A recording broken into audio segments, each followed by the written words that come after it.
अगर पढ़ा लिखा आदमी दुर्गुण पाल ले तो समाज के लिए बड़ा घातक हो जाता है। आज बहुत सारे पढ़े लिखे लोग हैं जिन्होंने दुर्गुण पाल लिए, गलत काम करते हैं। रावण का उदाहरण है। रावण तो बहुत पढ़ा लिखा था, राम जी से भी ज्यादा, लेकिन रावण ने दुर्गुण पाले तो समाज आज तक उसकी कीमत चुका रहा है। इसलिए अपने बच्चों को खूब पढ़ाइए, पर गुण यानी संस्कार जरूर दीजिएगा। बिना संस्कार का शिक्षित बच्चा मानव बम बन जाएगा और आपके ही घर में विस्फोट होगा और आप कुछ नहीं कर पाएंगे। और संस्कार किसी स्कूल कॉलेज में नहीं मिलते, संस्कार मिलते हैं। इधर देखिए, इधर इधर वो घंटी बज रही है, थोड़ी थोड़ी देर में बजती रहेगी। आपका कुछ जा रहा है? मुझे तो, अरे मैंने थोड़ी देर पहले ही कहा था कथा इधर हो रही है और दर्शन उधर हो रहे हैं, पर आप थोड़ी गर्दन फेरते हो। आपका कोई दोष नहीं है। सुनो, आप, मैंने कहा ना हम 3 बातों से बने, शरीर मन और आत्मा। और मन को कथा नहीं सुनना, क्योंकि अच्छा काम उसकी धुलाई हो जाती है। तो मन अंदर से किक मारता है तो बाहर से गर्दन घूमना चालू हो जाती है। मैं आपसे कह रहा था, शिक्षा के साथ संस्कार बहुत जरूरी हैं, और संस्कार कहीं बाहर नहीं, घर में मिलते हैं, और घर में भी माता पिता के आचरण से। इसलिए माता पिता की जिम्मेदारी अब और बढ़ेगी। अब माता पिता होना चिंता का विषय है। इसलिए मेरा आपसे अनुरोध है, इस पंक्ति का अर्थ समझना। विद्यावान गुणयति चातुर, चतुर मतलब क्लेवर, आतुर का मतलब पैशन। हनुमान जी आलसी नहीं थे। हनुमान के भक्त को बहुत सक्रिय रहना चाहिए, आलस से अपराध है।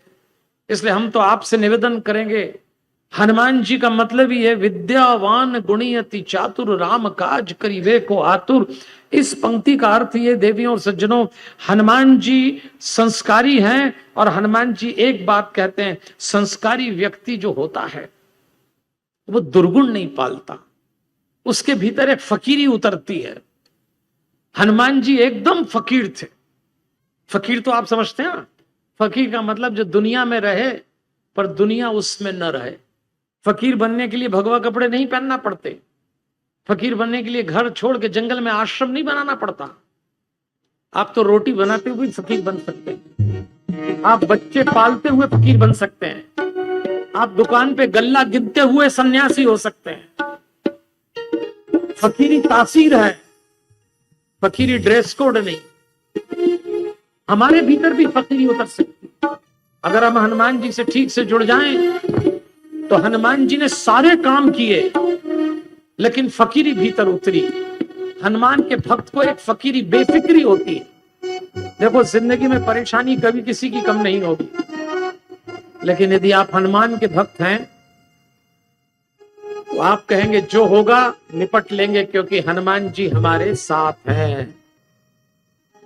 खाना बदोश शब्द का अर्थ होता है जिनका अपना घर नहीं होता। हनुमान जी महाराज का कोई अपना घर नहीं है, लेकिन सारे घर उनके हैं। आपकी फैमिली मैनेजमेंट में अगर गड़बड़ हो जाए तो हनुमान जी से अच्छा देवता नहीं।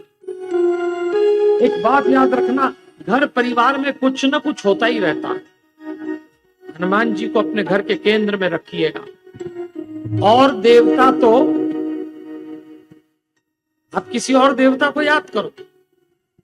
और देवता तो बनाते हैं, ये बिगड़ी बनाते हैं। इनसे जुड़ जाइए आप बस।